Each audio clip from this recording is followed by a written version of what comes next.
SIOS asked me to talk about storage, SQL Server, high availability, and what you can do basically outside of a SAN, because we've all kind of been conditioned to think about SANs as kind of the high availability storage platform for SQL Server. And I don't necessarily agree with that. So what I want to talk about today is we'll start off with kind of a brief history of storage, how we got to where we are, what a SAN actually provides us in terms of storage cluster protection, what are some of the other elements of SAN storage, where SQL and SAN simply don't get along, where those assumptions and design compromises just clash with each other rather badly, and what I think is the best of both worlds, a SANless cluster, where we can get high performance, high availability, and no single point of failure. Before we get started into the presentation, though, I'd like to ask a quick poll question. Greg, if you put that up for me, please, on what storage are you using for SQL right now? Are you using a SAN? Are you using, let's see, okay, here we go. Are you, sorry, my screen seems to flash. Are you using the SAN? Are you using local storage, flash? Are you using rotating media? What exactly are you using here?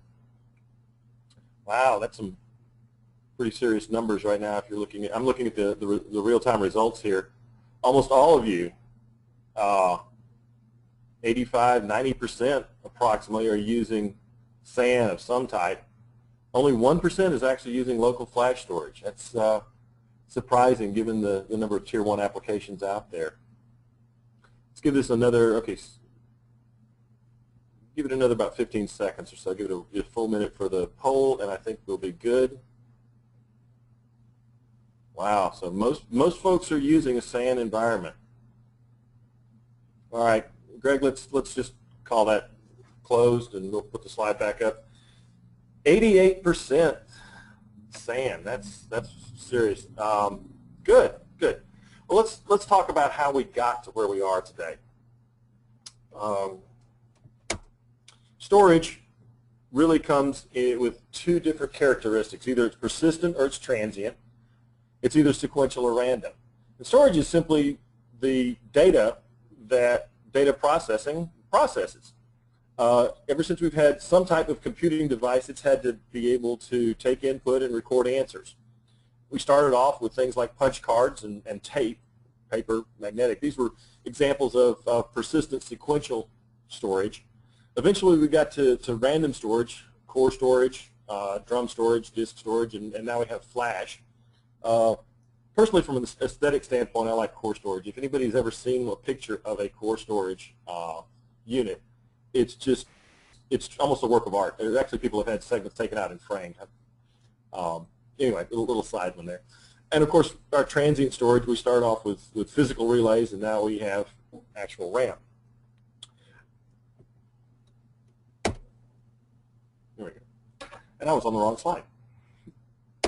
Okay, let's talk about a focus on our persistent random storage. The picture you see is actually from 1973. It's an IBM 3340 Winchester, so-called model hard drive. The drive, I believe, the unit you're seeing, the dual units, are approximately 4 feet tall, if I remember correctly. Retailed at $87,000, almost a third of a million, or a little over a third of $1 million in today's time. But the real numbers that we need to care about are not the size or the capacity. It's those last two numbers that you see. 35 millisecond seek time. And in rotating media, the seek time is simply the time that the head that reads the track moves to the correct position and settles in and is able to start transferring data. And the second number is how much data we can transfer at one time. Let's just make it easy on ourselves and round that off to 1 megabyte per second for reference purposes. Well, let's compare that to what's available today in persistent random storage on an individual drive basis. On the Seagate Savio high-performance drive, that's 300 gigabytes. That's roughly 1,000 times what we had before, 4 orders of magnitude. $400 retail just for the drive, and a 3.3 millisecond seek. So while our capacity has gone up by 4 orders of magnitude on the high end, our seek has only gone up by 1, and our sustained transfer rate has gone up by maybe 2.5 orders of magnitude. If you look at the high capacity drive, the numbers are even worse. At 3 terabytes, we get the 5 orders of magnitude, but our performance is really, really down. 8.5 millisecond seek,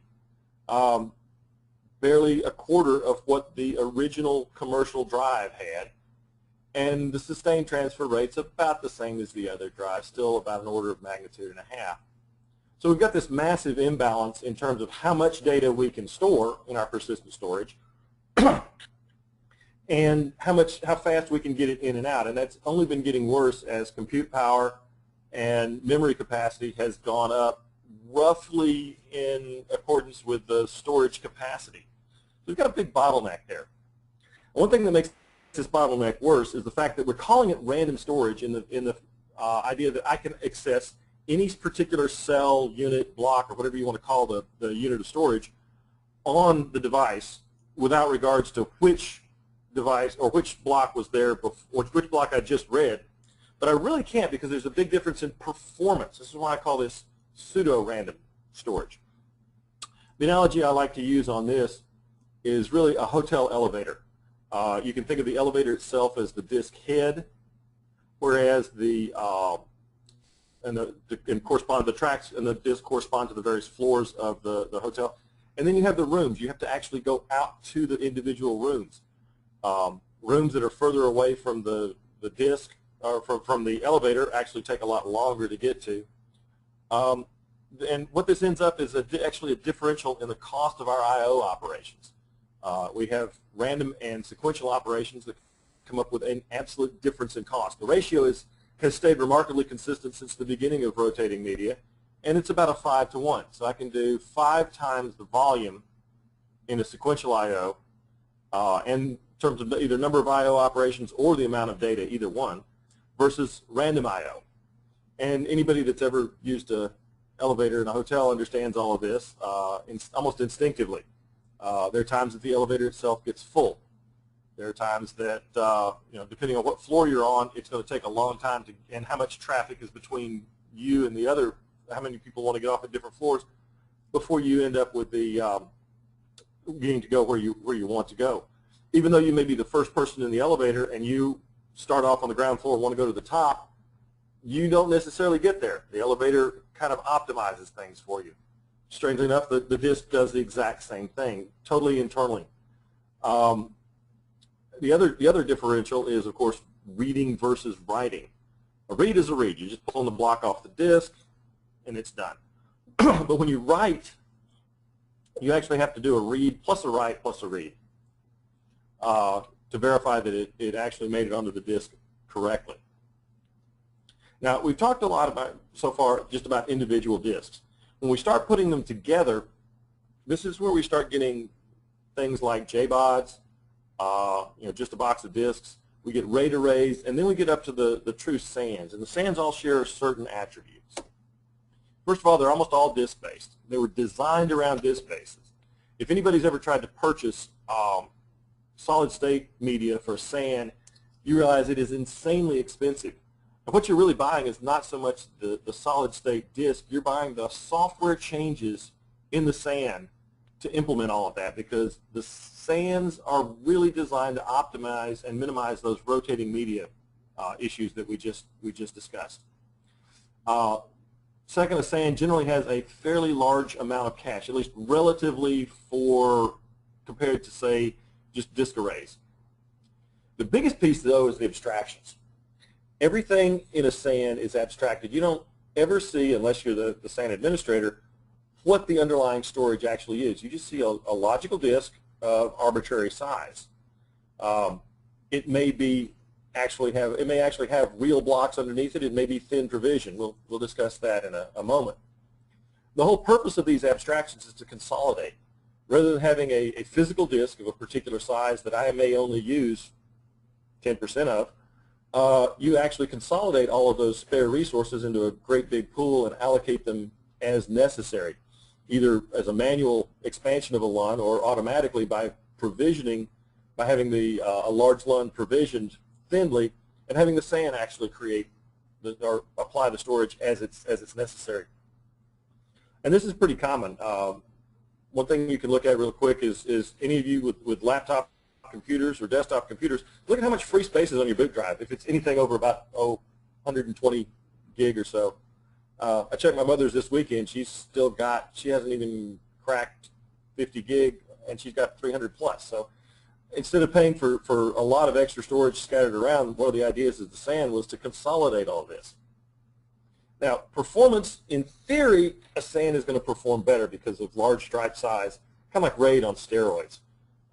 Internally, it uses the different RAID levels that we've come to all know and despise, or love, depending on which ones they give us.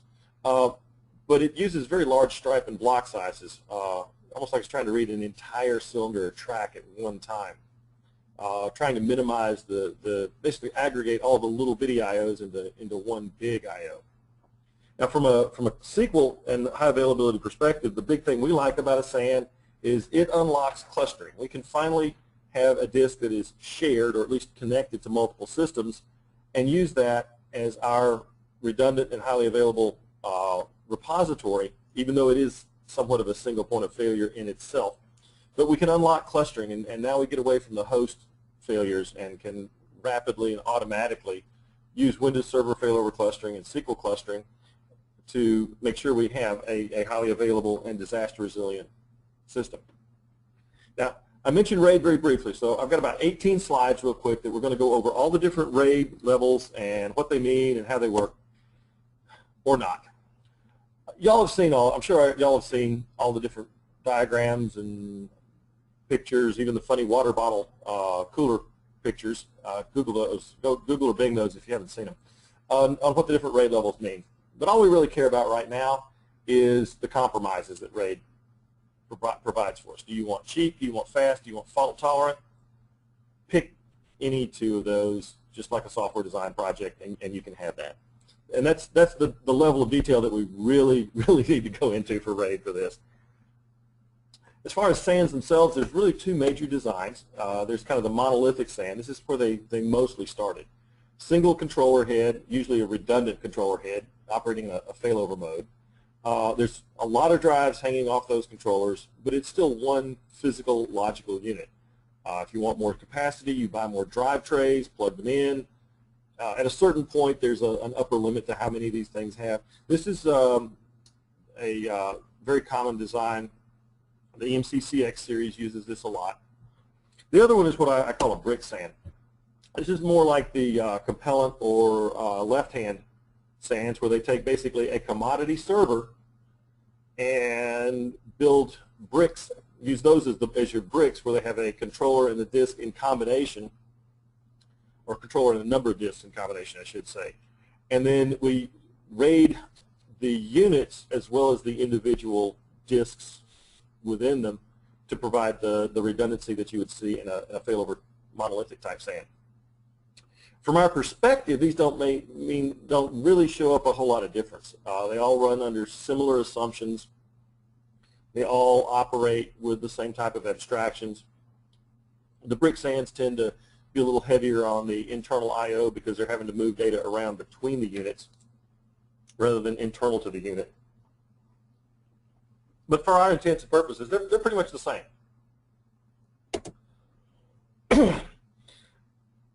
SAN has a certain number of assumptions, though, that are built into the way they're designed and operated and really should be used.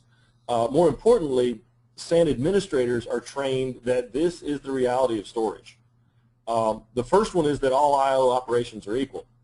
But we know, based on what we talked about a little bit ago about physical disks, that I/O operations are not equal. Random and sequential have very different performance. Random and sequential have very different performance operations. Now, for non-SQL workloads, this works just fine. I mean, SANs were originally designed to be either file servers or consolidated OS storage units for virtualization and other consolidation technologies, or they were used for like maybe great big media servers. And so the patterns that they optimize for fit all of these not SQL workloads. We have large stripes to reduce the I/O operations. Well, that's really great when you're doing file services or media services, because you're basically opening a file, reading all the way through it, and then stopping one time. You're not jumping around in the middle of the file like, oh, I don't know, maybe a database server. Data can be compressed and deduplicated without slowing performance. That's a fairly modern one, because most SANs are finally been built with enough compute or with enough computing capacity to do the deduplication and compression. But that does take time, especially if you overfill your cache or run out of cache. Again, OS, because you have a lot of copies of the same OS, you can deduplicate performance with there. SQL data simply doesn't deduplicate, and generally the effort to do so costs you performance. Everything is one giant resource pool. That's not a bad idea. I mean, if we can use the storage effectively. But the final one is something that really kind of grates on me, and that thin provisioning doesn't matter. Real quick, thin provisioning is when I represent an abstract that has a certain amount of storage, say 10 terabytes, but it only allocates a physical block of storage when I write to that block. It just puts a counter or a marker for empty blocks. That gets to be a problem, because unless you're the only thing using the SAN and you're only adding to the end of the logical data that you have, you really have absolutely no sequential I/O anymore. As I slowly allocate blocks by adding data into the system, it grabs the block from the next available free resource pool, and that may be several blocks away. So it may show me a logical sequence of blocks, 10, 11, 12, 13, but those are random on the disk. And again, the same people say that it doesn't matter. I say that it really does. Let's look at how SQL works on these workloads. All I/O operation, no. In SQL, we know that sequential I/O is faster than random I/O. Otherwise, why would we bother defragmenting indexes? We defragment them because our scans, which are necessary parts of certain queries, will operate faster. So when we start getting into these large scans, the SAN doesn't work as well, especially if we've written that data in a random order, because at that point it definitely won't be on the sequential order that we've tried to put it back into inside of SQL. The large stripes, you're actually having the SAN start trying to manage cache when you do all those assumptions. SQL, if you're going to have cache, you really need to have the cache up in the SQL server, especially the read cache, because SQL will manage it more effectively. It uses the least recently used algorithm to decide what blocks it needs to keep and what blocks it can reuse. On the flip side, a SAN needs to actually have a fairly large amount of write cache, because SQL will batch writes. We have the lazy writer that kind of trickles it out in the background, but we have that checkpoint process that comes along every now and then and synchronizes our data transaction log, or our transaction log, with our data file. So we have to have the SAN able to absorb that quickly and use the cache to spread that out over time. Typically, we have randomly written blocks, whereas the OS images, the media files, and even non-media files are typically written sequentially, more like a data warehouse workload. But when you randomly write it and then sequentially read it, you're essentially randomly reading it when you get to a SAN, so you're losing 80% of your performance. We can take these assumptions that are built into the SAN and the way the I/O patterns work with SQL and really make a SAN administrator miserable. Try this sometime, but don't do it on your production box, and don't tell them I told you how to do this. Create a very large file. Now, this file needs to be a significant multiple, at least 5 or 10 times the size of the cache in the SAN, because you want to overdrive that cache. You want to begin a sequential read and read just large enough to trigger the read ahead in the SAN. Then write one small block within that read ahead area. This will dirty that whole big stripe. And so the SAN now has to go back and put that back on the disks, causing even more overhead. And of course, with the RAID stripe that most SANs are going to do, they're going to tell you RAID 5, and you're going to like it, and you're just going to deal with it. Well, this is going to be the least efficient in terms of performance.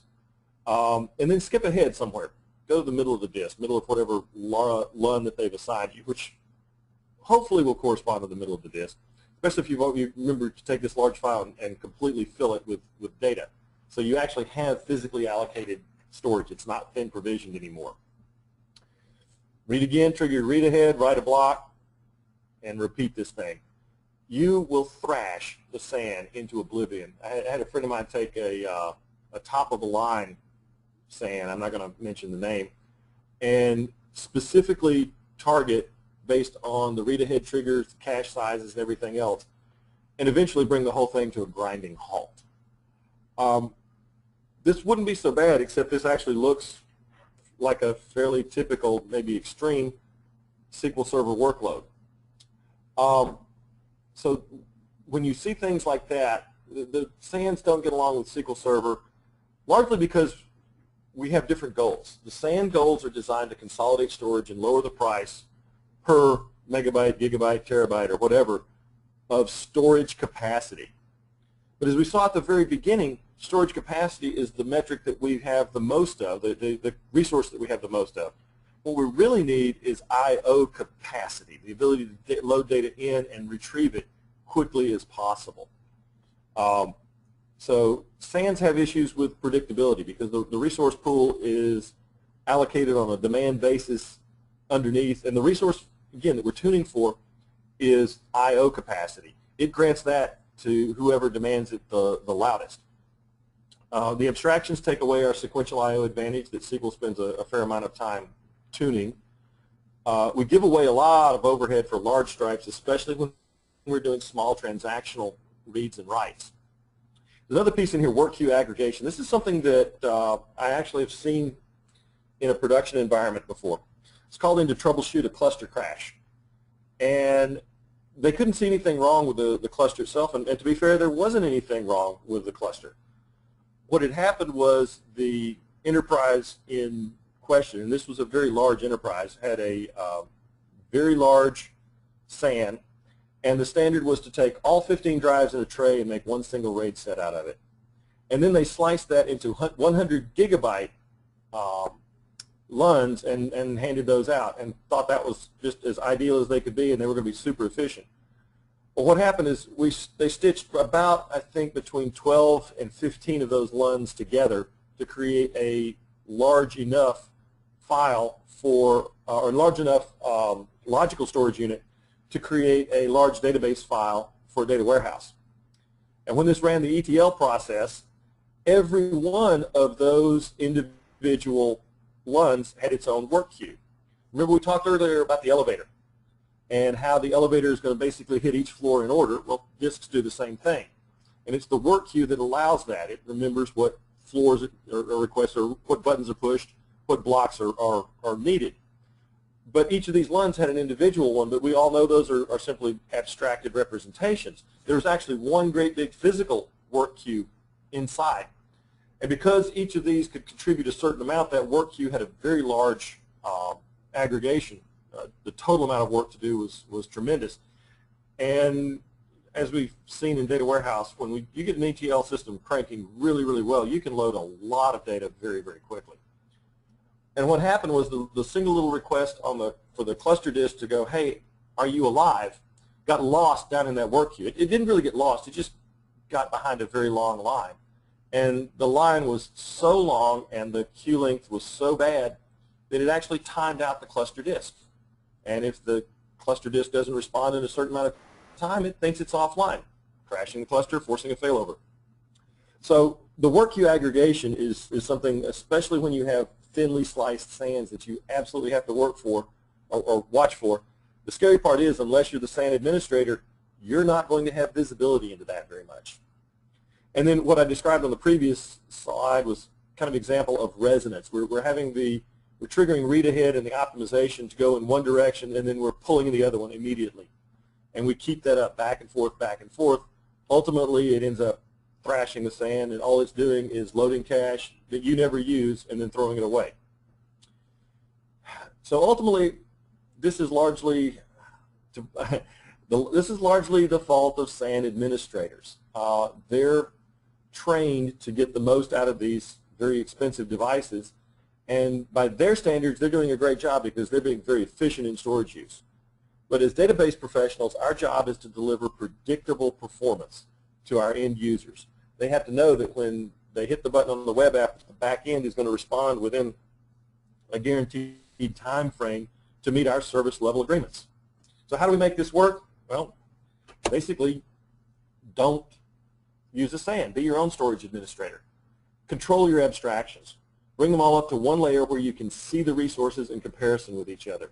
And use dedicated resources. If you're sharing a SAN with everybody and their brother, somebody else can put a workload on it that you don't control.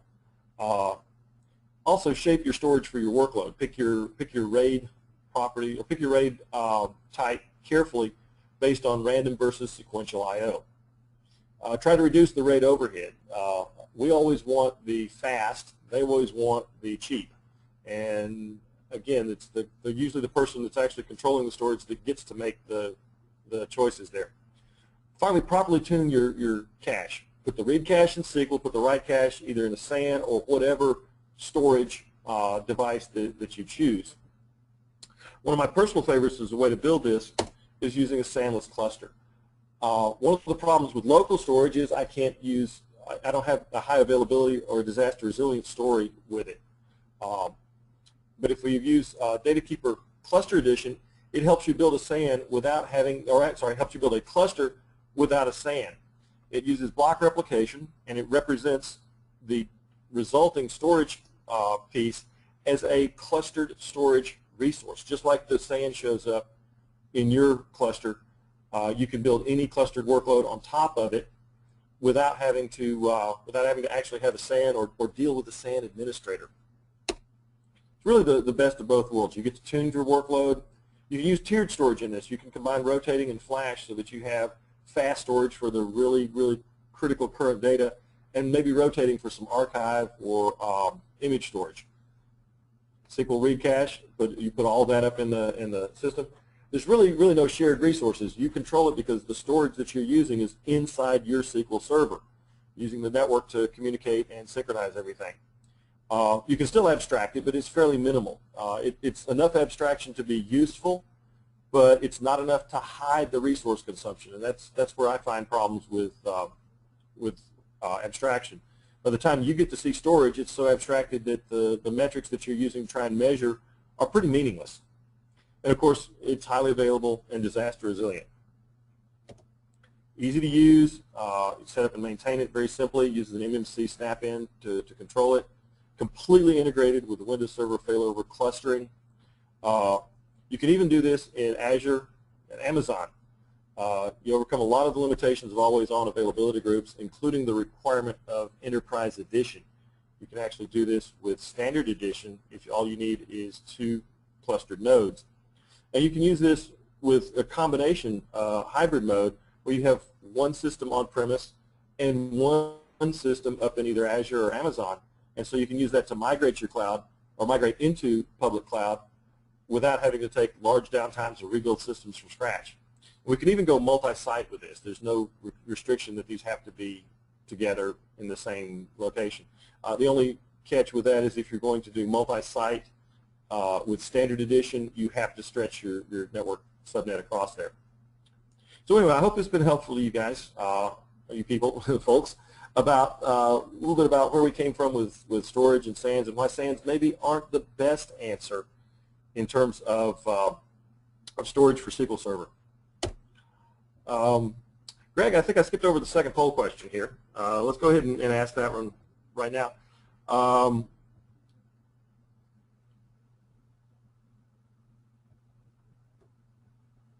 There we go. So is a lack of an inexpensive failover protection a barrier to SQL in the cloud for you? Also, if you have any other questions, please feel free to pop them up in the chat system, and we'll take a look at them and see if we have some answers for you on this.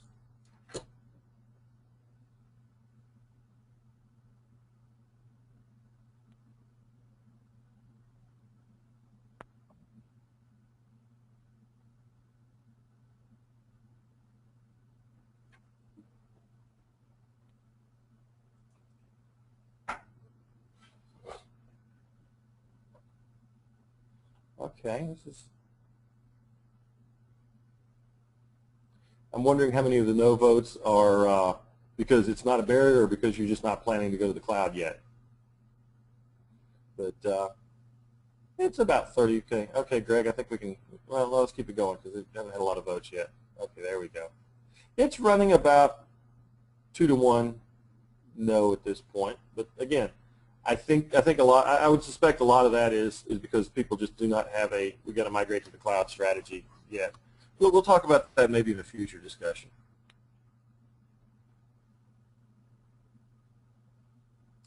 All right, I think we're pretty good. Let's go ahead and we've had a minute and a half. Let's go ahead and close out the poll and open. Are there any questions from the audience, chats, etc.? Questions here.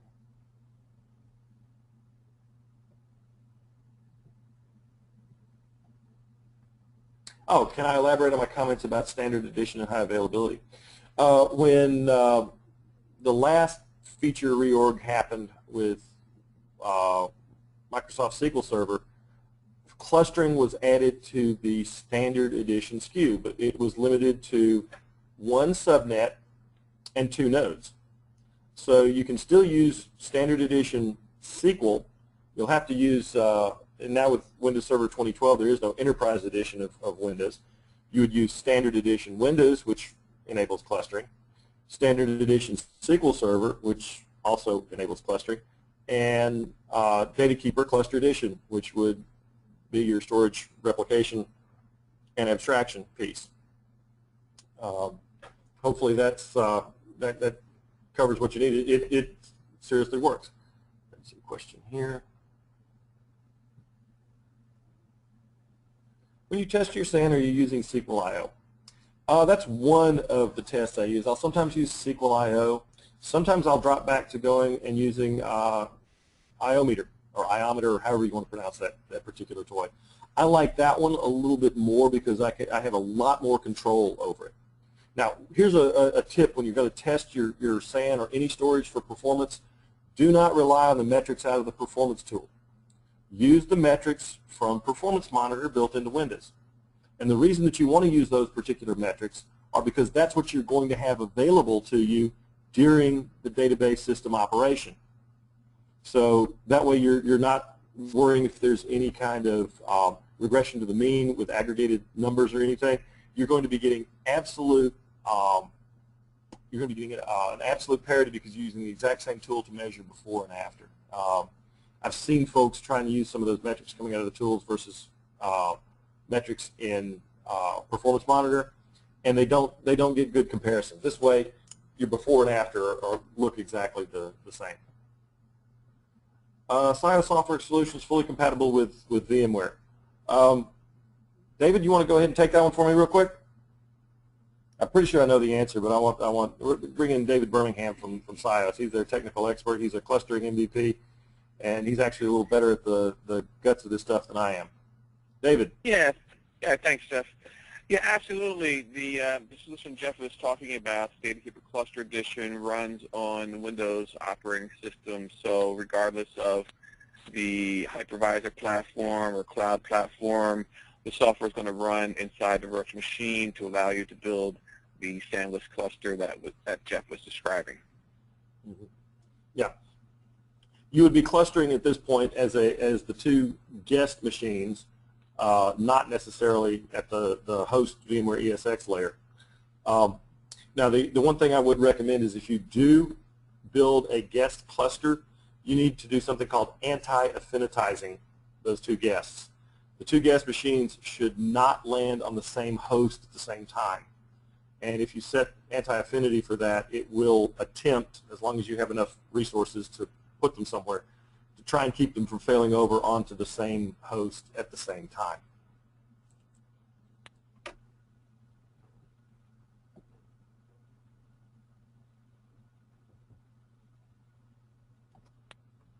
Hey, Jeff, I got some questions here. Maybe I'd like to grab one if you want to look at some of the other ones while I'm answering this question. This one is specifically around, there's a few people asking about AWS support and some people are asking about whether trial software is available. We at SIOS, we can certainly get you trial software, get you up and running in a test environment. This one specific question about AWS was, do your SQL clustered servers have to be on the same subnet, same availability zone in AWS, or can I have them in different ones for HA? So the answer to that question is you certainly want to have your SQL servers in different availability zones in AWS. That's going to provide you protection should an availability zone have a failure. By being in different availability zones, that's going to require that your nodes are in different subnets. So you will be deploying clusters that are cross-subnet. So you're going to need the SQL Server 2012 Enterprise Edition or SQL Server 2014 Enterprise Edition for that cross-subnet failover in the AWS environment. Okay. Yeah, I've got a question here. We looked into the data keeper, but lack of material experiences, customer stories. So they went with the traditional SAN server. So let's talk about both SIOS and DataKeeper. SIOS has been in business for better than 10 years, and the DataKeeper product has been around for quite some time. It's a mature product. I've had a lot of success with it, and if you like, on the last page we have some follow-up. Here's how to contact us. We have a lot of good customer stories and a lot of good experience that they're willing to share with you on this. It's a rapidly growing customer base that is very happy, especially when you do things like local flash storage.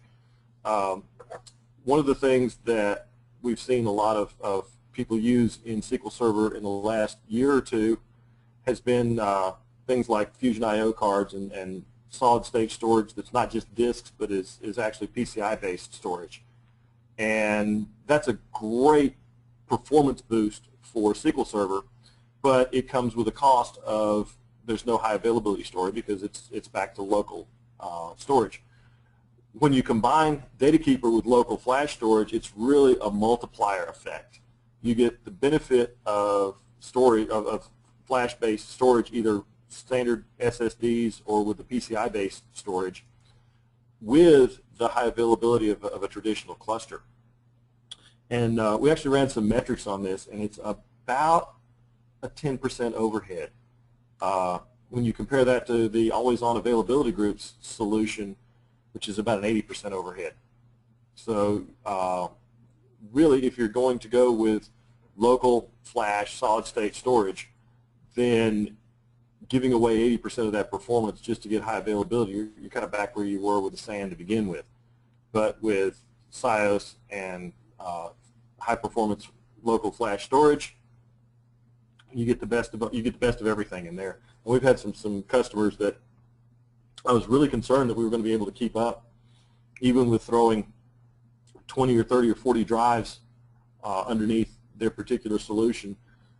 But with the solid-state devices and DataKeeper, we were able to give them the performance levels they wanted at a much lower cost point.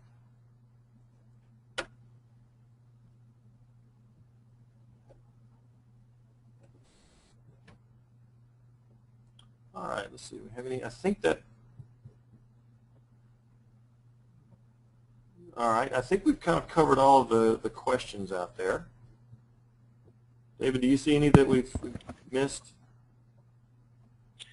Oh, no, I mean there are a few questions that are like, what RAID configuration is the best? We could probably have a whole hour session answering that question. I got one here I got one here on any suggestions for good books for SAN administration for SQL DBAs. Get the heavy one. That way, when you hit the SAN administrator with it, he'll listen to you. There's some questions about your comment on standard edition, high availability. So just to be clear, I talked about that one. I already answered. I covered that one a little bit, I think. Okay. Yeah. The cross-subnet failover issue is an issue when you're using the Microsoft failover clustering. The SQL Server team wants to squeeze as much money out of you as possible, so they limited that ability to fail across subnets to SQL Server 2012 or 2014 Enterprise Edition. So even though the Standard Edition will support a 2-node cluster, it only supports a 2-node cluster in the same subnet. Right. SIOS does have another solution that's a cluster alternative to Microsoft Cluster Server, which will allow you to do cross-subnet failover using all versions of SQL Server. So that is another option. And that's called the SIOS Protection Suite. Yeah. Got one question here. He's trying to do a sanity check for new SAN that's presented to the DBAs.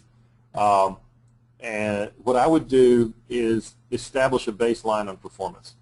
Run SQL IO, run Iometer with various patterns that simulate the workload you think is going to be on there, and run it as hard as you can so you know what the maximum capability is.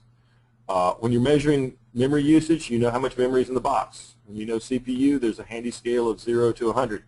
Every disk has a capacity in terms of megabytes, gigabytes, terabytes printed on the side of it.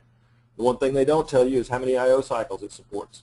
You need to know that so that when you watch the performance of the system in production, you know whether that number of I/Os that it's consuming represents 10, 20, or 80% of the capacity of the storage system underneath it.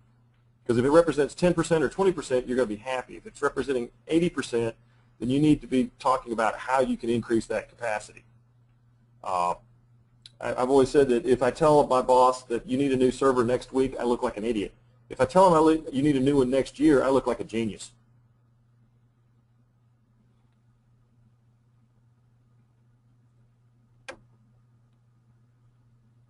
So Jeff, another question came in about using availability groups in the cloud, since we're saying that you're going to need the Enterprise Edition anyway. Why not just use SQL Server always on availability groups? So answer that question, Jeff. You could chime in a little bit. But Sure, absolutely. The reason is AGs are not exactly 100% the same functionality as failover clustered instances. With availability groups, you have to manage things that are not in the database, like jobs, linked servers, logins. All of that has to be managed outside of the database. The failover unit is a group of databases, not the server instance. Also, there's the performance issues that we talked about a little bit ago. So it's not that AGs are a drop-in replacement for failover clustering. Sometimes you need certain things in a cluster that you're not going to get in availability groups. And so they're complementary to each other, but they're not necessarily 100% replacements. From an administrative standpoint, a cluster is far easier to administer, assuming that you've actually built it correctly and there's no hidden gotchas inside, than availability groups. There's a lot more moving parts involved with availability groups.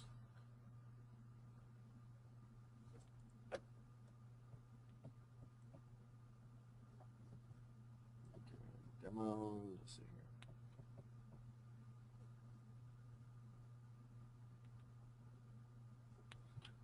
here. Let's see, here's one. Nope, we already answered that one. Admins. Okay, I think we've pretty much covered all the questions. Greg or David, you guys got anything else we need to Greg, you think you were going to do the wrap-up for all this stuff? Yeah, we'll just wrap it up. And if there's any other questions we didn't get to, we can kind of go through these again, and either Dave or Jeff can get to the individual directly. But I want to thank Jeff for all that great information, and thanks Dave for answering some of those questions. Also want to thank SIOS for sponsoring today's event. So please take some time after today's webcast to visit their site, us.sios.com, to learn about all their SQL Server HA solutions. This webcast was recorded, and you'll receive a follow-up email with links to view the archive. Also get a copy of the slides from Jeff, and you can download those as well. Also, please visit mssqltips.com. You can access all of our free SQL Server resources out there. There's some tips about clustering and past webcasts that you can look at as well. I want to thank everybody for attending today, and when you exit the webcast, please take some time to fill out the survey to feedback helps both with today's webcast as well as future events. Once again, thanks for attending, and hope you all have a great day.